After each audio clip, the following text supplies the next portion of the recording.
자, 오늘 함께 살펴보실 하나님 말씀입니다. 다니엘서 11장 32절에서 35절의 말씀. 다니엘서 11장 32절에서 35절의 말씀. 우리 같이 한번 읽어보도록 하겠습니다.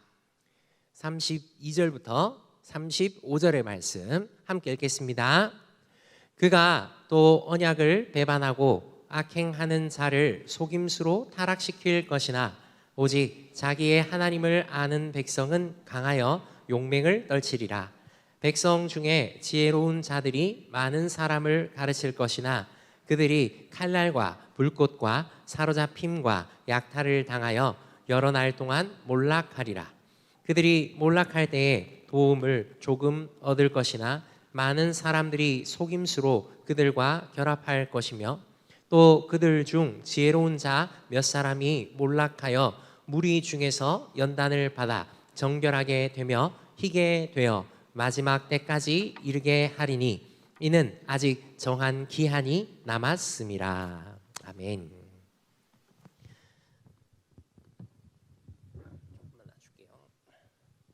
여러분, 이제 다니엘서가 마지막을 향해서 달려가고 있습니다. 처음에 우리가 다니엘서를 시작할 때 뭐라고 이야기했습니까? 다니엘서는 기적의 책이 아니다. 성공한 사람들의 그 성공 스토리가 아니다. 하나님께서 다른 세상에서 다른 세상인데 바르게 살려고 하는 하나님의 백성을 어떻게 지키시고 어떻게 돌보시며 어떻게 이끌고 계시는지에 대해서 알려주는 그런 책이다, 그런 말씀이다 라고 이야기를 나누었습니다. 그래서 우리가 익히 잘 알고 있고 유명한 1장부터 6장까지가 중요한 게 아니라, 아니 이것도 중요하죠. 진짜 중요한 것은 7장부터 이어지는 다니엘의 환상과 기도들이 진짜 중요해요. 환상과 기도가 더 핵심입니다.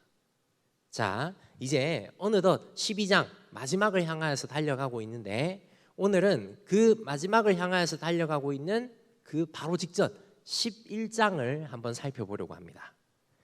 여러분, 다니엘서 11장은요 남방왕과 북방왕 사이에 벌어지는 전쟁에 대해서 구체적인 내용들이 이렇게 쭉 나오는데, 여기에는 심각한 문제가 하나 있습니다.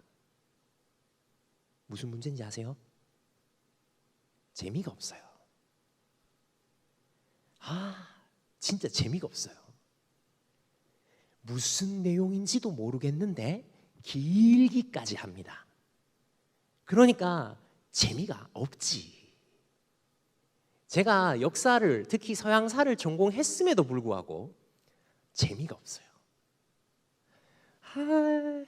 11장은요 무슨 내용인지, 그러니까 당시 그 중동 지역의 그 남방왕과 북방왕의 싸움인데요, 이게 도대체 무슨 내용인지 잘 모르겠어요.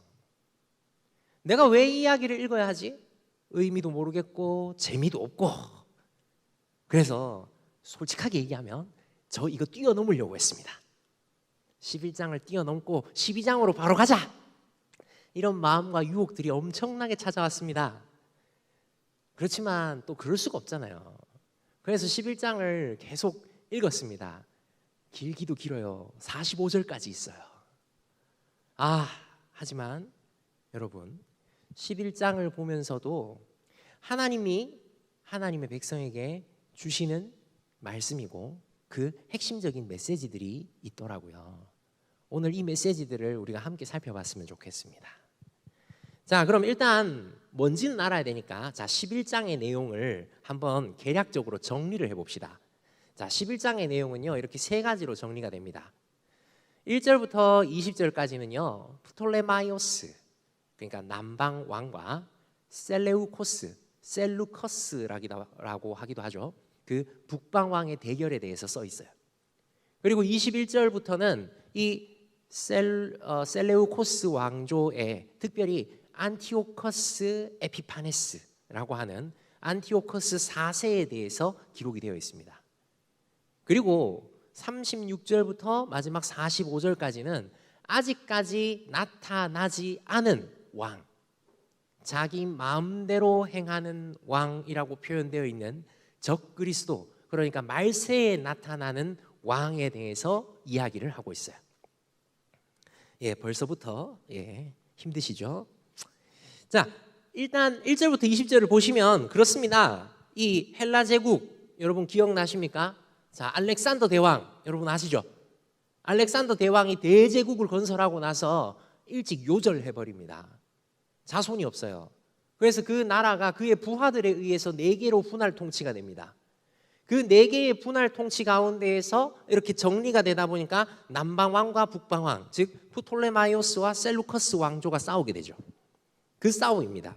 갈등, 전쟁, 속임과 화해, 이 역사가 1절부터 20절까지 나와 있습니다. 무슨 내용인지 모르겠어요. 21절부터 35절까지는 북방 왕인 셀루커스 왕조의 왕 안티오코스 4세. 근데 안티오코스 에피파네스라고 하거든요. 에피파네스가 존귀한 자 뭐 이런 뜻인데 자기 자신을 그렇게 이렇게 막 높였던 그런 사람인데 이 사람이 되게 유대인들을 이스라엘을 굉장히 싫어했습니다. 그래서 성전에 와가지고 이 사람이 뭘 하느냐 하면 성전에 와가지고 제우스 신에게 제사를 지내요. 여러분 교회에 와가지고 그거 하여튼 흔히 말하자면 교회에 와가지고 불경 외고 있는 거야. 막 그런 수준인 거예요. 그러니까 성전에 와가지고 돼지 피로 성전을 막 더럽히기도 하고요. 제사장 600명을 갖다가 묶어가지고 땅에다 눕혀놓고 그 위로 마차를 지나가게 해요. 그래서 정말 잔인하고 또 폐악하면서 우상 숭배하면서 그렇게 막 성전을 막 더럽히는. 그러니까 당시에는 다 신교 사회니까 네가 믿는 신, 내가 믿는 신 뭐 상관없어 뭐 약간 이런 분위기였는데 이 안티오코스 에피파네스는 그러지 않았던 거죠. 아주 이 하나님의 백성 이스라엘을 굉장히 압박을 하고 굉장히 박해를 했습니다. 근데 여러분 거기서 끝나는 게 아니에요.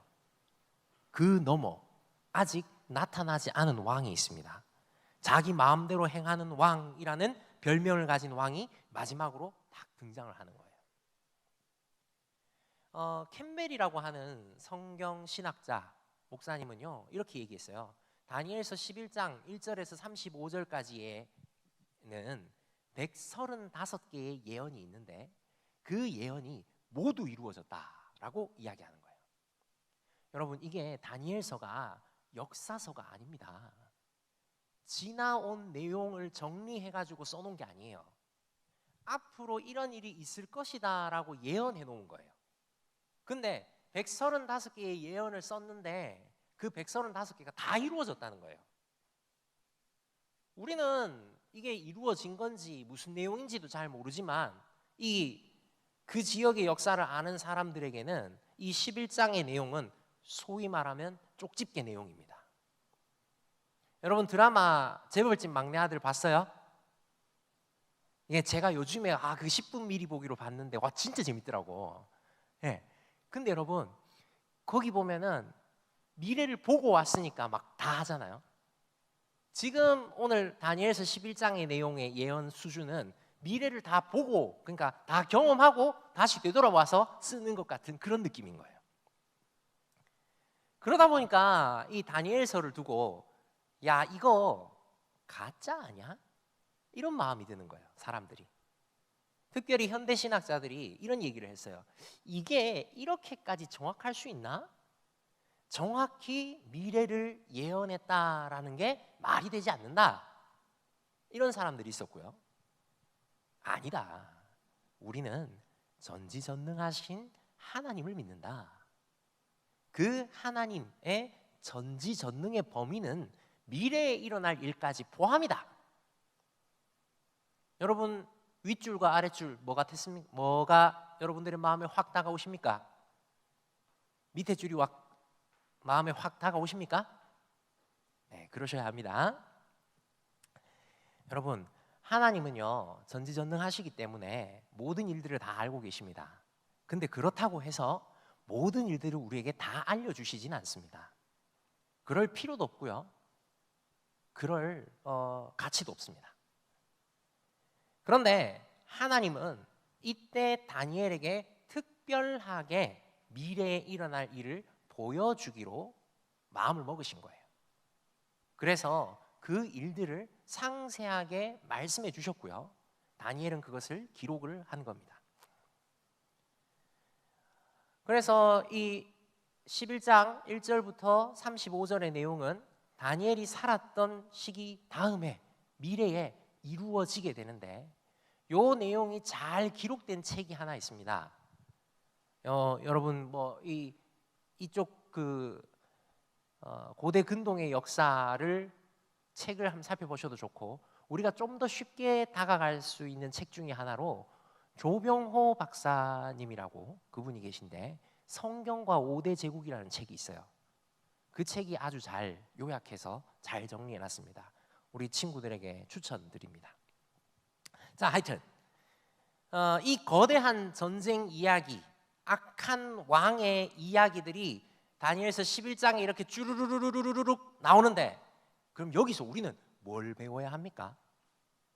하나님은 이 말씀을 오늘을 살아가고 있는 우리에게 주시면서 우리가 어떤 것을 알기를 바라실까요? So what? 그래서 뭐?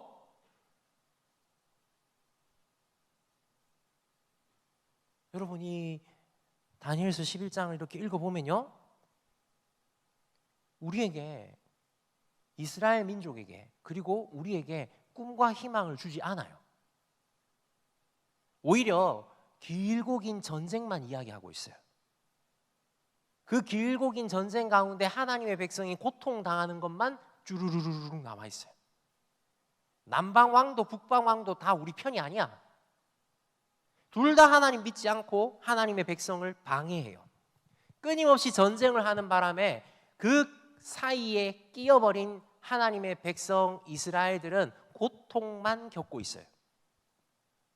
게다가 35절에, 그러니까 21절부터 나오는 그 셀루커스 왕조의 안티오커스 4세, 안티오커스 에피파네스는 아까 잠깐도 이야기했지만 노골적으로 이스라엘의 여호와 신앙, 하나님을 믿는 믿음을 박해합니다.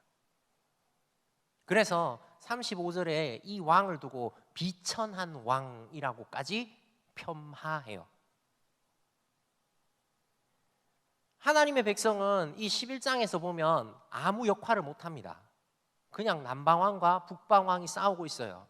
거대한 제국들의 싸움에서 하나님의 백성은 아무런 힘도 없이 그냥 이리 터지고 저리 터지면서 그냥 살아가는 것처럼 보입니다. 하나님의 백성은 그냥 비참함에 처해 있는 것 같아요.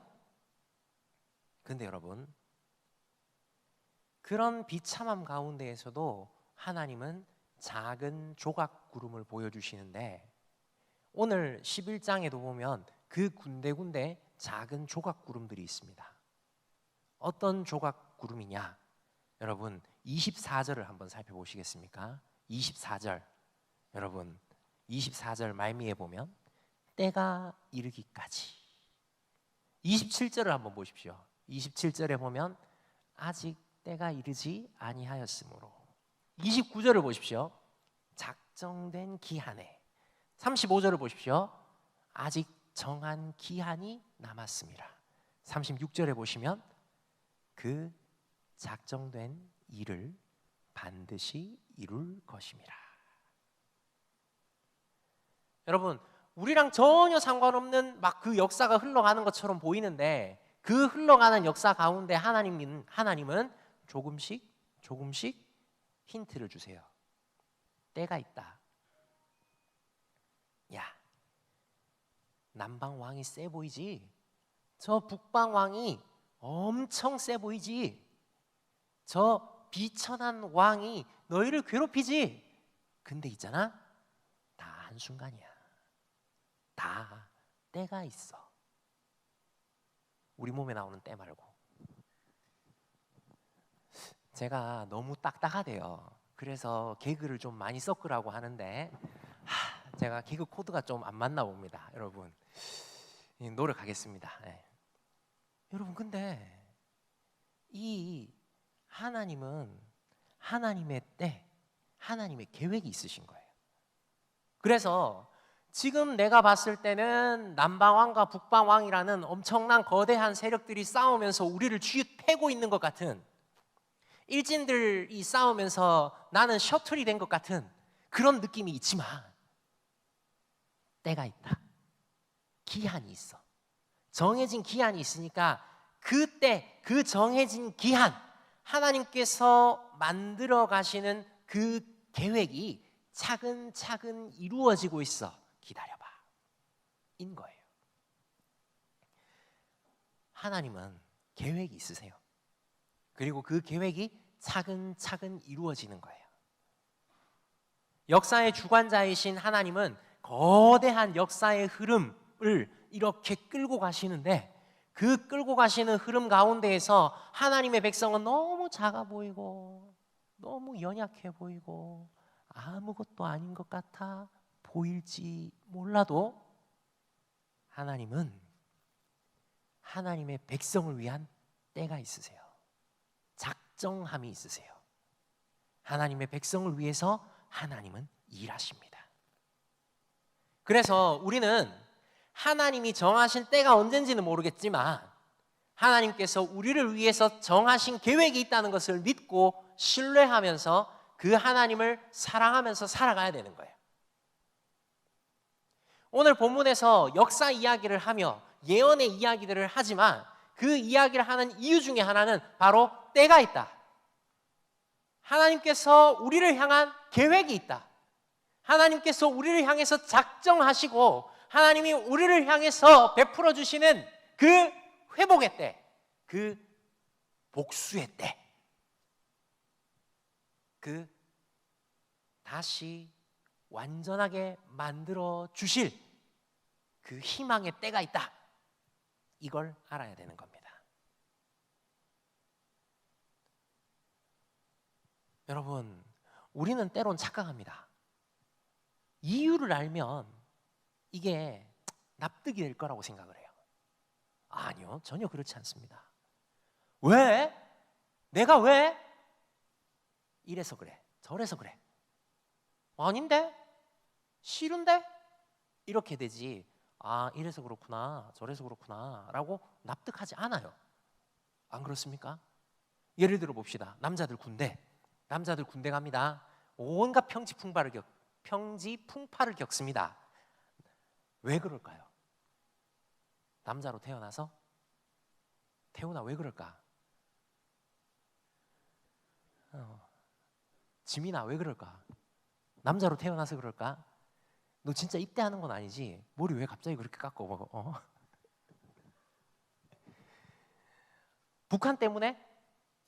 남들 다 하니까? 국방의 의무라서? 네, 다양한 이유가 있죠. 이유가 있는데요, 이유가 있어도 이게 해결이 안 돼요. 단순한 문제인 병력의 문제도 그런데 우리 인생의 문제는, 우리 복잡한 인생의 문제는 얼마나 어렵겠습니까? 단순히 왜? 이걸로 해결이 안 된다는 거죠. 왜? 라고 묻는다면 몰라 라고 말하는 게 현명한 답일 겁니다. 이거는 과거뿐만이 아니라 앞으로도 마찬가지예요. 오늘 11장에서 당시에서는 미래지만 우리에게는 과거죠. 그 내용들을 막 이야기를 해주는데 우리에게도 미래인 내용들이 있습니다. 그 내용들을 보면 똑같습니다. 마음대로 행하는 왕, 자기 마음대로 하는 그 왕이 나타나는데, 그 왕은 신들의 신을 대적하고 모든 것보다 자기가 더 크다고 말하면서 이전에 섬겼던 신들도 섬기지 않고요, 힘과 권력과 무력을 숭배하며 주변을 무너뜨리는, 많은 사람들을 죽이는 자기 마음대로 하는 넘입니다. 아직 실제 역사 속에서는 등장하지 않았어요. 그래서 아마 마지막 때 말세에 나타날 적 그리스도라고 생각합니다. 그런 세상 끝에 올 왕, 우리도 이런 왕을 만날 거예요. 자기 마음대로 하면서 우리를 괴롭히는 그 왕 말이죠. 그 왕을 보면 우리가 두려워할 수밖에 없는데 절대 무너지지 않을 것처럼 매우 강력하게 보이는데, 이 왕에 대해서 예언해 놓은 예언하신 하나님의 평가는 무엇입니까? 맨 마지막 45절에 보면 이렇게 말씀하세요. 맨 마지막 45절에 그가 장막 궁전을 같이 한번 읽어봅시다. 혹시 띄워주실 수 있나요? 네, 45절. 제가 읽겠습니다. 그가 장막 궁전을 바다와 영화롭고 거룩한 산 사이에 세울 것이나 그의 종말이 이르니니 도와줄 자가 없으리라. 엄청 강력한 왕인데 마지막은 어떻다고요? 도와줄 자가 없어요. 그 왕도 비참한 결말을 맞게 된다는 거예요. 그 강력한 악도 하나님의 손 안에 있고 세상을 자기 마음대로 좌지우지할 것 같았던 적그리스도도 하나님의 손 안에 있어서 한순간 하나님의 때가 되면, 하나님의 계획하신 그 때가 이르면 한순간에 세력을 잃고 멸망해버려요. 그가 망할 때는 아무도 도와줄 수 없어요.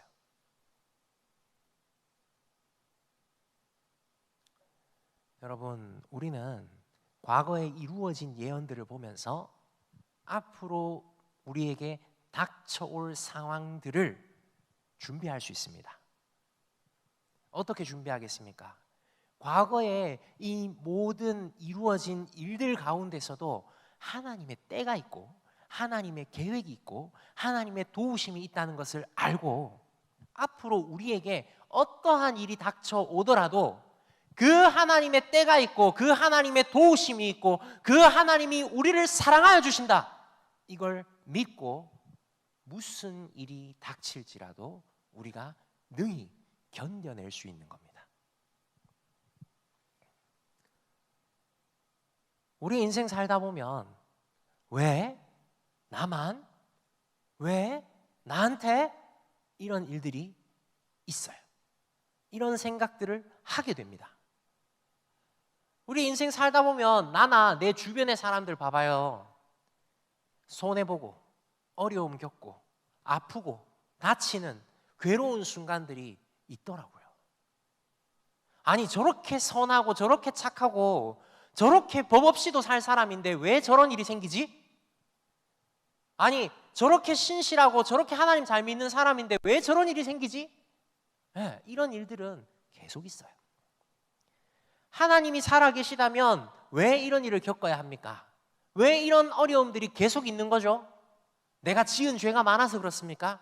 내가 하나님 앞에서 숨겨진 죄악이 있어서 그래요?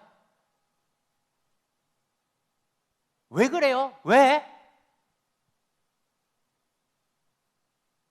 우리는 이렇게 왜라는 이유를 계속해서 묻지만 하나님은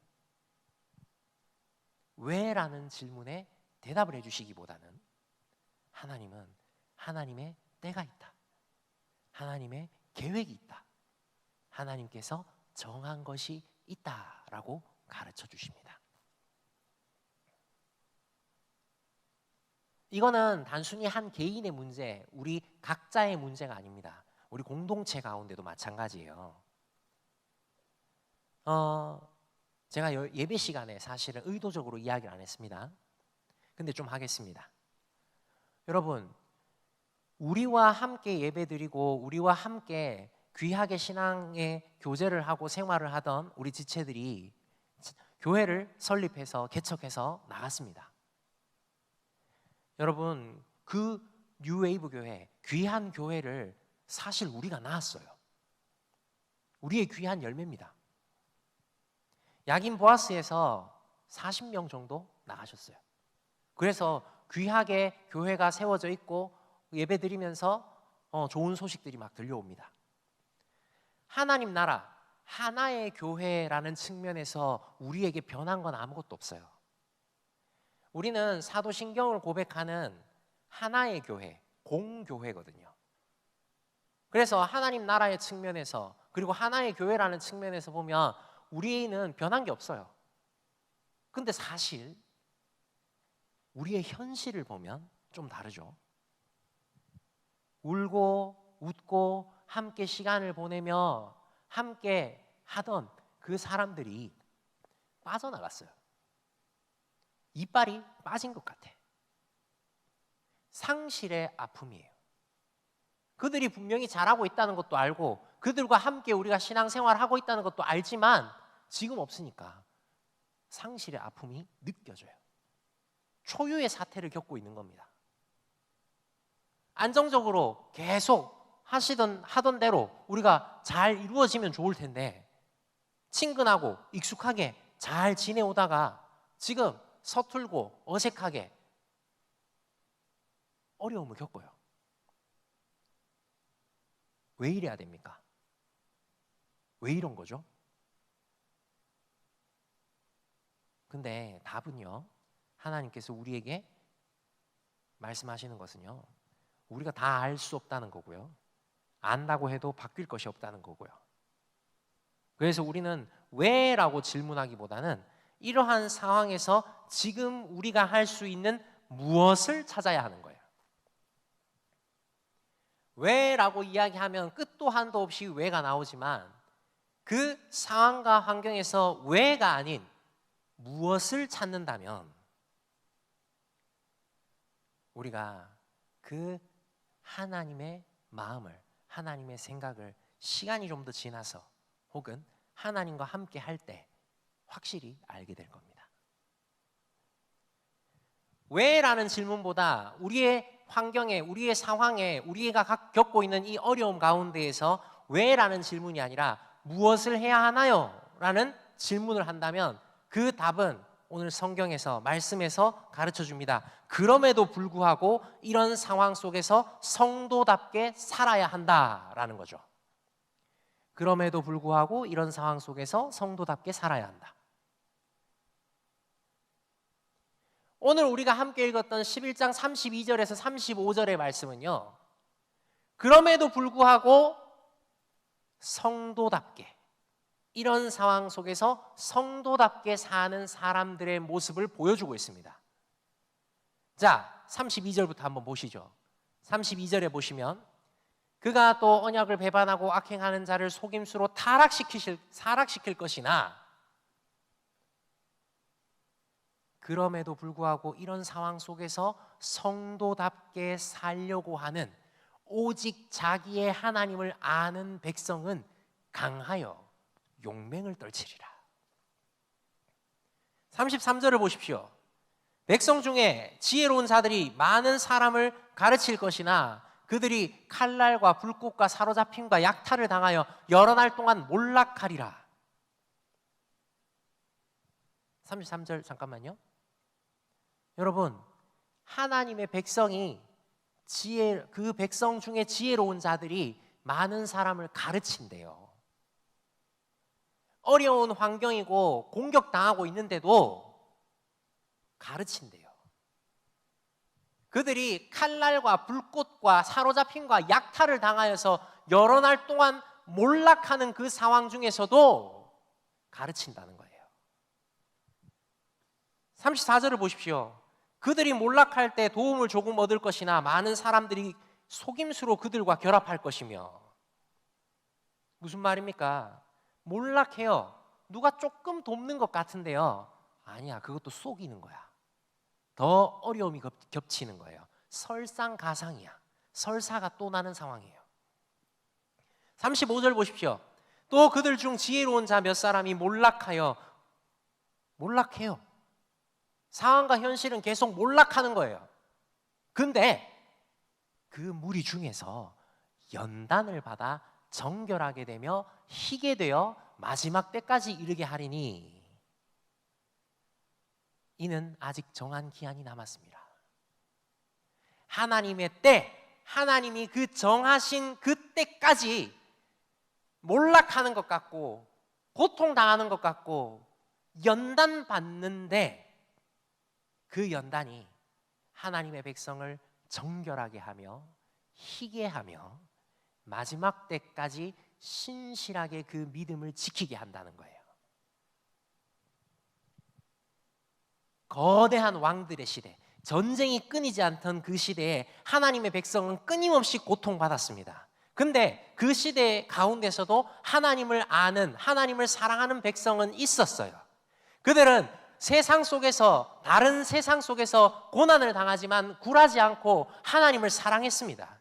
그들이 믿는 하나님을 전하면서 다른 세상을 다르게 살았어요. 다른 세상을 바르게 살았어요. 그러면서 고난과 구체적인 박해를 당했지만, 칼과 불에 죽고 감옥에 갇히며 재산을 빼앗기고 몰락을 거듭했지만, 그 가정 가운데 하나님의 연단을 받아서 더 깨끗해지고 더 정결해지고 더 신실해졌습니다. 이것이 어두운 세상 속에서 하나님의 백성이 보여주는 삶의 모습입니다. 왜? 라는 질문보다 무엇을 해야 하는지를 물었고, 하나님께서 주신 답에 반응해서 다른 세상 똑같이 살아가는 게 아니라 다른 세상을 다르게, 다른 세상을 바르게 살아갔다는 겁니다. 이게 성도가 세상 속에서 살아가는 방법입니다. 그렇다면 오늘을 살아가고 있는 우리는 어떨까요? 오늘 다른 세상, 이 험악한 세상을 살아가고 있는 믿음의 사람들인 우리는 어떻게 살아야겠습니까? 왜? 라고 물어야 할까요? 무엇을 해야 할까요? 여러분, 오늘 제가 여러분들에게 길을 제시하겠습니다. 여러분, 하나님을 사랑하십시오.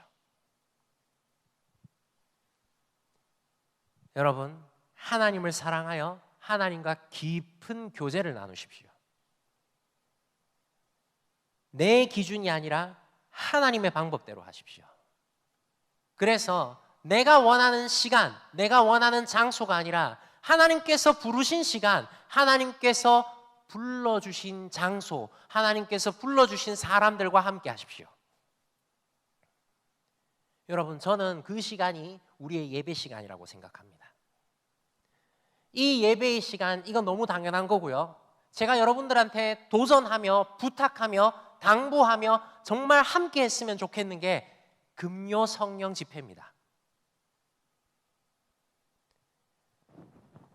여러분, 교회적으로, 공동체적으로 함께 꼭 필요한 시간이 이 시간이에요. 마음을 모아서 기도의 용사로 함께 해야 하는 시간이 금요 성령 집회 시간입니다. 제가 설교단에서 일해라 절해라 하는 게 저 개인적으로는 안 맞다고 생각해서 잘 얘기 안 해요. 이렇게까지 얘기하는 경우가 저는 거의 없었습니다. 근데 여러분, 하나님께서 우리 공동체 가운데 함께 기도하라고, 함께 하나님 앞에 나오라고 간절히 부르시는, 원하시는 시간이 있다라는 생각이 계속 듭니다. 그 시간이 금요 성령 집회 시간입니다. 금요일 밤, 힘들죠. 어렵습니다. 놀기는 또 얼마나 좋습니까? 알아요. 다는 몰라요. 근데요, 저도 그랬거든요. 저도 군대에서 잘 나가고 싶었어요. 근데 능력은 없으니까 어떻게 하냐 하면 월요일 날 출근하면 빨리 퇴근하면 수요일 날 퇴근해요. 늦게 퇴근하면 금요일 날 퇴근하는 거예요. 사무실 뒤에 라꾸라꾸 침대 펴놓고 자는 거예요. 쟤는 일 좀 하는구나, 이 입소문이 나게 만들어요. 내가 일을 잘한다 못한다 이건 상관없이 그냥 그렇게 막 미친 듯이 사는 거예요. 그러다가 수요일이나 금요일쯤 퇴근하고 나면 내 몸에 진짜 진액 하나 남아있는 게 없는 것 같아. 그래서 그대로 기절해서 자는 거지. 그러고 싶어. 맞아요. 우리 일주일 얼마나 험악하게 살아갑니까? 나의 일주일은 월화수목금금금인데 금요일 되면 우리에게 남아있는 체력이 없죠. 근데 여러분, 제가 그 시간을 도전하는 거예요. 여러분, 금요 성령 집회 함께 나왔으면 좋겠습니다. 아니, 우리만의 모임도 아니고 우리만의 예배도 아닌데 나와야 합니까? 여러분, 하나님께서는요, 예수 그리스도께서는요, 하나 될 수 없는 자들을 자기의 육체로 하나 되게 하셨어요. 예수 그리스도를 머리로 하고 그의 몸된 지체가 되게 하셨어요. 그래서 한 몸을 이루어서 교회에서 한 몸 이루어서 하나님을 향해 예배하도록, 하나님을 찾도록, 하나님의 그 보내신 사명을 감당하도록 하셨어요. 그래서 다른 시간도 좋은데, 주일날 나와서 한번 예배 드리는 것도 좋은데, 여러분 함께 나와서 기도합시다. 함께 나와서 마음을 다해서 찬양하고 하나님의 말씀을 듣고 반응하며 그 하나님 말씀 붙들고 기도하면서, 우리가 그 하나님께 기도하면서 그 하나님이 우리가 기도했을 때 우리에게 응답하시는 그 역사를 같이 한번 체험해 봅시다.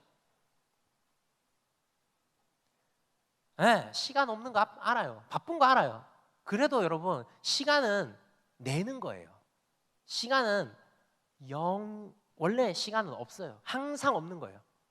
백수가 바빠 죽어요. 내가 경험해 봤어. 시간은 내는 거예요. 여러분 함께 합시다. 그 연장선으로 우리 홀파를 방식을 바꾸려고 합니다. 홀리파이어가 귀한 찬양과 말씀과 기도의 시간으로 이렇게 이루어지는데, 이 홀리파이어 시간을 조금 형식을 바꾸어서 진행하려고 합니다. 우리 공동체의 내실을 다지기 위해서 대그룹 모임의, 그러니까 예배 형식이 아니라 소그룹 모임의 형식으로 함께 기도하려고 합니다. 교회와 공동체를 위해서 함께 모여 기도하고 소그룹으로 나뉘어서 하나님의 말씀을 나누고 어떻게 하나님의 뜻으로 살 것인가, 왜가 아니라 무엇을 해야 할 것인가 같이 나누는 시간을 마련하고자 합니다. 그래서 이 어두운 세상 가운데 빛 대신 주님을 어떻게 더 드러내면서 살까, 다른 세상을 어떻게 다르게, 다른 세상을 어떻게 바르게 살까, 그렇게 함께 나누며 기도하며 그렇게 서로 응원하고 도전하고 격려하고 힘을 얻는 그런 시간으로 홀파는 바꾸려고 합니다.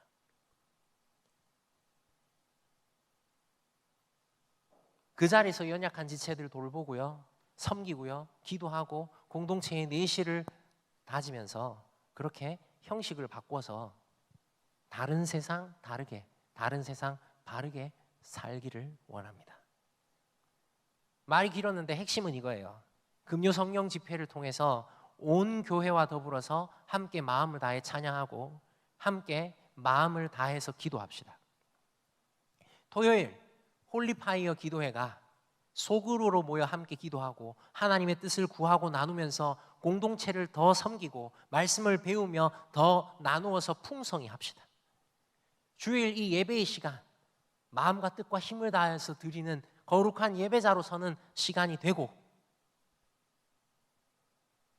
이런 상황 속에서, 어떤 상황 속에서도 성도답게 한 마음으로 교회와 더불어 하나님을 사랑하는 우리가 되어갑시다.